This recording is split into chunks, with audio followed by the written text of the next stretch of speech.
ถ้ามึงเป็นสิงกูจะเป็นเสือถ้ามึงเป็นงูกูจะเป็นพังพรและถ้าเกิดมึงเป็นหงส์แน่นอนว่ากูต้องเป็นมังกรถ้าอยากจะสู้กับกูคือมึงต้องสมน้ำสมเนื้อและกูให้เกียรติพวกมึงมากพอกูไม่ถุยน้ำลายทมเหยื่อไม่มีหรอกคำว่าสงว่าสารและกูไม่มัวมาตอบคำถามและที่ที่อันตรายที่สุดคือที่ที่มีเลข2เลข3ยังนั่งอยู่บนบัลลังก์และขำว่าพวกมึงช่างตลกสาเหตุที่กูต้องขำเพราะพวกมึงแม่งเหมือนกันทั้งหมด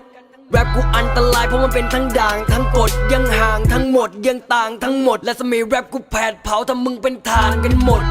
ถ้ามึงอยากกินก็ลองไปตกมาเสือดูมึงรู้จะเป็นยังไงถ้ามึงไปตกมาเสือกูมึงยังต้องอันตรายถ้ากูไม่ถอดเขี้ยวถอดเล็บไอ้คนที่บอกมึงเจ๋งตรงไหนลองบอกดิสันติ